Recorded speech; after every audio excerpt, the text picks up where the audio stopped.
नमस्कार, आदाब, जय भीम, सत श्री अकाल। मैं हूँ माजिद सिद्दीकी और आप देख रहे हैं फोकस हिंदुस्तान न्यूज़ चैनल। आज की ख़ास खबरें सब्सक्राइब करें, लाइक करें, शेयर करें। फिर आऊँगा एक ताज़ा खबर को लेकर माजिद सिद्दीकी।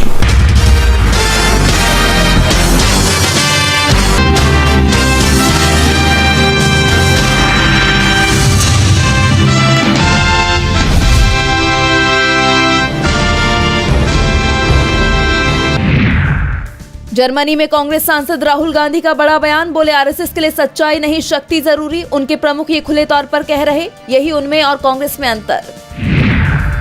महाराष्ट्र में 23 नगर परिषद और नगर पंचायत के लिए वोटिंग जारी। 21 दिसंबर को आएंगे नतीजे। अमित मालवीय के खिलाफ पश्चिम बंगाल में एफआईआर दर्ज। बीजेपी नेता पर लगा भड़काऊ पोस्ट करने का आरोप। टीएमसी ने की कार्रवाई की मांग। अमित शाह का हिमाचल दौरा रद्द। खराब मौसम बताई जा रही वजह। आज एसएसबी ट्रेनिंग सेंटर के स्थापना दिवस में होना था शामिल। बांग्लादेश में दीपू चंद्र दास की मॉब लिंचिंग पर आया प्रियंका गांधी का बयान। कहा, धर्म, जाति, पहचान आदि के आधार पर भेदभाव हिंसा मानवता के खिलाफ अपराध है। नेशनल हेराल्ड केस में दिल्ली हाईकोर्ट पहुंची ईडी। ट्रायल कोर्ट के आदेश को दी चुनौती। एयर इंडिया के पायलट पर यात्री के साथ मारपीट का लगा आरोप। पायलट को किया गया सस्पेंड। असम में राजधानी एक्सप्रेस की चपेट में आने से 8 हाथियों की गई जान। ट्रेन के 5 डिब्बे पटरी से उतरे। भोपाल में आज से मेट्रो सर्विस की होगी शुरुआत। केंद्रीय मंत्री एमएल खट्टर दिखाएंगे हरी झंडी। सीएम भी होंगे शामिल। दिल्ली में हवा गंभीर श्रेणी में। 429 पहुंचा AQI। कोहरे के कारण विजिबिलिटी बेहद कम। एप्स्टीन सेक्स स्कैंडल में सबसे बड़ा खुलासा। लड़कियों के साथ हॉट टब में नहाते दिखे पूर्व राष्ट्रपति Clinton. Pop singer Michael Jackson की भी तस्वीरें। 5 सेट में 3 लाख दस्तावेज जारी। सिंगापुर से बांग्लादेश पहुंचा इंकलाब मंच के प्रवक्ता उस्मान हादी का शव। 21 दिसंबर को होगा अंतिम संस्कार। ढाका में भारी बवाल। बॉर्डर गार्ड बांग्लादेश की राजधानी में तैनात। अपने सैनिकों की जान लेने का अमेरिका ने लिया बदला। सीरिया में किया बड़ा हवाई हमला। ISIS के ठिकानों पर भीषण बमबारी। गजा में सेना की तैनाती को लेकर पाक आर्मी चीफ मुनीर की पेशकश से गदगद हुए अमेरिकी विदेश मंत्री रूबियो। जताया आभार। युद्ध विराम के दूसरे चरण में गजा में तैनात होंगे अंतर्राष्ट्रीय बल।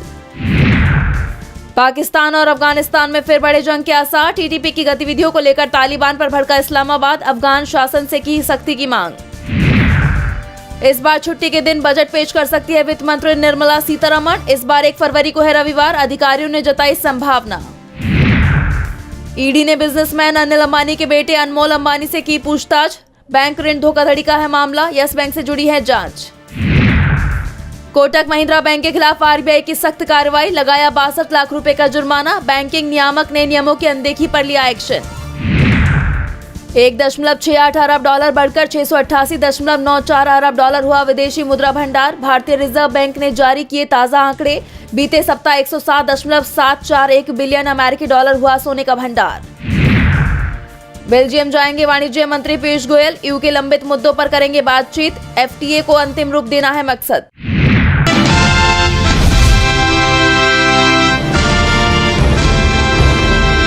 बिहार के मुख्यमंत्री नीतीश कुमार के मुस्लिम डॉक्टर नुसरत परवीन का हिजाब खींचने का विवाद थमने का नाम नहीं ले रहा। उनकी इस हरकत का विरोध सिर्फ बिहार में ही नहीं पूरे देश में किया जा रहा है।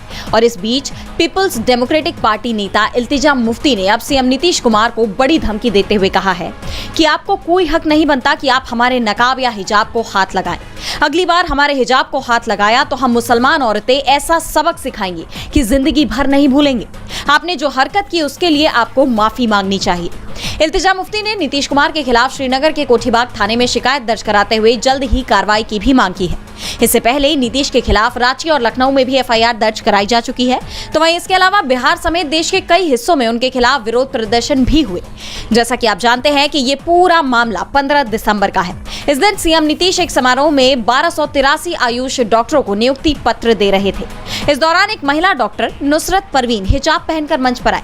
तभी नीतीश कुमार ने नियुक्ति पत्र देते हुए अचानक सबके सामने महिला का हिजाब खींच दिया था, जिसके बाद इस मामले को लेकर बवाल मच गया है।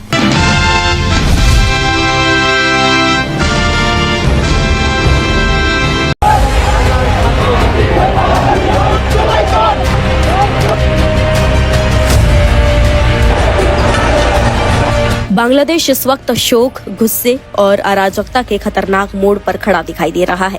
शेख हसीना विरोधी आंदोलन के प्रमुख चेहरे उस्मान हादी का शव शुक्रवार शाम सिंगापुर से ढाका पहुंचा, लेकिन उनके पार्थिव शरीर के देश लौटते ही हालात और ज्यादा बेकाबू हो गए। राजधानी ढाका में एक बार फिर हिंसा भड़क उठी, सड़कों पर गुस्सा दिखाई दिया और आगजनी की घटनाओं ने डर का माहौल बना दिया। शुक्रवार शाम ढाका की टोपखाना रोड पर स्थित उदीची शिल्पी गोष्ठी के कार्यालय को प्रदर्शनकारियों ने निशाना बनाया। स्थानीय लोगों के मुताबिक शाम करीब 7 बजे कुछ लोग जबरन अंदर घुसे, तोड़फोड़ की और पूरे कार्यालय में आग लगा दी। आग लगते ही इलाके में अफरा तफरी मच गई। सूचना मिलने पर फायर सर्विस की टीम मौके पर पहुंची और आग बुझाने की कोशिश शुरू की। उदीची कोई आम संस्था नहीं है। 1968 में स्थापित ये संगठन बांग्लादेश में प्रगतिशील कला, संस्कृति, लोकतंत्र और मानव अधिकारों की मजबूत आवाज रहा है और कट्टरपंथ के खिलाफ खड़ा रहा है। इसके बाद हिंसा यही नहीं रुकी। ढाका के नजदीक भालुका में धर्म का अपमान करने के आरोप में एक हिंदू युवक की बेरहमी से हत्या कर दी गई। मृतक की पहचान दीपू चंद्र दास के रूप में हुई है। एक रिपोर्ट के मुताबिक युवक को पीट कर मारने के बाद उसके शव को नग्न हालत में पेड़ से लटकाकर आग लगा दी गई। इस घटना का वीडियो सोशल मीडिया पर वायरल हो रहा है, जिसमें भीड़ अल्लाहू अकबर के नारे लगाती दिखाई दे रही है। ये दृश्य बांग्लादेश में अल्पसंख्यकों की सुरक्षा पर गंभीर सवाल खड़े कर रहा है। उधर उस्मान हादी की हत्या से जुड़े नए खुलासे भी सामने आए हैं। बांग्लादेशी मीडिया के मुताबिक हत्यारों को ट्रांसपोर्टेशन में मदद करने वाले आरोपियों ने अदालत में दावा किया है कि हत्या का मुख्य आरोपी फैजल करीम भारत भाग चुका है। इस दावे के बाद मामले ने अंतर्राष्ट्रीय एंगल भी ले लिया है। बदलते हालात को देखते हुए भारत भी सतर्क हो गया है। भारतीय सेना की ईस्टर्न कमांड के प्रमुख लेफ्टिनेंट जनरल RC तिवारी ने गुरुवार शाम भारत बांग्लादेश सीमा का दौरा किया। भारतीय सेना हालात पर लगातार नजर बनाए हुए है ताकि किसी भी स्थिति से निपटा जा सके। इस बीच बांग्लादेश के हालिया हालात पर अंतरिम सरकार और नोबेल पुरस्कार विजेता मोहम्मद यूनुस की भी प्रतिक्रिया सामने आई है। यूनुस ने उस्मान हादी की मौत के बाद भड़की हिंसा और एक हिंदू युवक की हत्या की कड़ी निंदा की है। उन्होंने साफ शब्दों में कहा है कि नए बांग्लादेश में ऐसी हिंसा के लिए कोई जगह नहीं है और इस अपराध में शामिल किसी को भी बख्शा नहीं जाएगा। सरकार ने पत्रकारों पर हमलों, आगजनी और संपत्ति को नुकसान पहुंचाने की घटनाओं की भी बिना शर्त निंदा की है। अंतरिम सरकार का कहना है कि बांग्लादेश इस वक्त ऐतिहासिक लोकतांत्रिक बदलाव के दौर से गुजर रहा है और नफरत और अराजकता इस प्रक्रिया को नुकसान नहीं पहुंचा सकती। सरकार ने लोगों से भीड़ की हिंसा का विरोध करने की अपील की है और आरोप लगाया है कि कुछ कट्टरपंथी और हाशिए के तत्व देश को अस्थिर करना चाहते हैं। उधर उस्मान हादी की मौत के खिलाफ छात्रों और आम लोगों का गुस्सा सड़कों पर साफ नजर आ रहा है। राजधानी के अलग अलग इलाकों से लोग शाहबाग चौराहे पर जमा हुए, हाथों में झंडे लिए प्रदर्शनकारी नारा लगा रहे हैं, हम हादी भाई के खून को बर्बाद नहीं जाने देंगे। एक छात्र अशफकुर रहमान शनी ने कहा, हमने एक सच्चे देशभक्त को खो दिया है। मुझे रात को नींद नहीं आई। मैं सुबह विरोध प्रदर्शन करने यहाँ आया हूँ। शहीद उस्मान हादी जैसे देशभक्त और बहादुर शख्स के चले जाने से हम बेहद दुखी हैं। वहीं आपको बता दें, उस्मान हादी का शव शुक्रवार शाम 5:50 पर ढाका के हजरत शाहजलाल अंतर्राष्ट्रीय हवाई अड्डे पर पहुंचा। इससे पहले सिंगापुर में अंगुलिया मस्जिद के बाहर बड़ी संख्या में लोग उनके शव को देखने के लिए जमा हुए थे। इनकलाब मंच के मुताबिक हादी के रिश्तेदार दोपहर 3:50 पर सिंगापुर से रवाना हुए थे। अब अंतिम विदाई की तैयारी है। इनकलाब मंच और Dhaka university central students union के अनुसार उस्मान हादी का अंतिम संस्कार शनिवार को जोहर की नमाज के बाद किया जाएगा।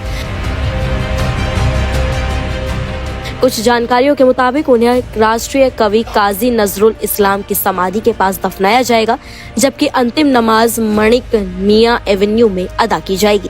कुल मिलाकर उस्मान हादी की मौत ने बांग्लादेश को ऐसे मोड़ पर ला खड़ा किया है जहां सवाल सिर्फ एक नेता की हत्या का नहीं रहा, बल्कि देश की शांति, लोकतंत्र और सामाजिक सौहार्द के भविष्य का भी बन गया है। अब देखना यह है कि ये आग थमती है या बांग्लादेश की सियासत और सड़कों पर और ज्यादा फैलती है। खबर पर आपकी क्या राय है? कमेंट सेक्शंस में हमें जरूर बताएं।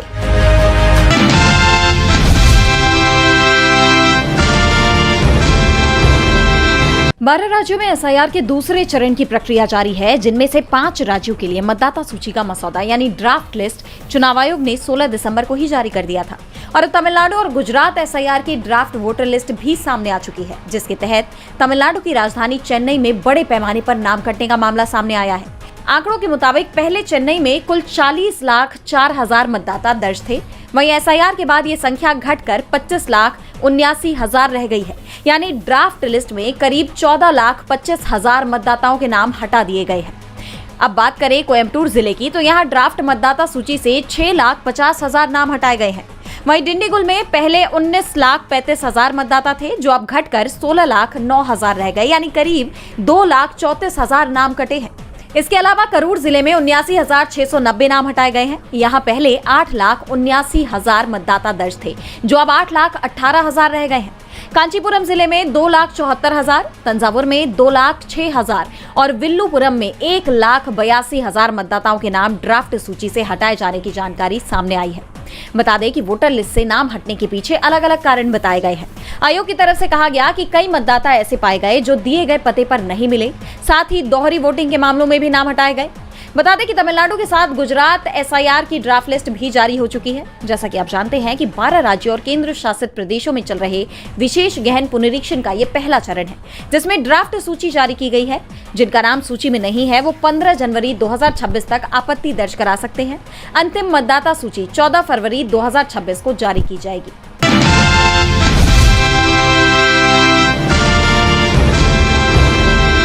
टीएमसी सांसद महुआ मोइत्रा को कोर्ट से बड़ी राहत मिली है। कैश फॉर क्वेरी मामले में दिल्ली हाईकोर्ट ने लोकपाल के उस फैसले को रद्द कर दिया है, जिसमें सीबीआई को महुआ मोइत्रा के खिलाफ चार्जशीट दायर करने की इजाजत दी गई थी।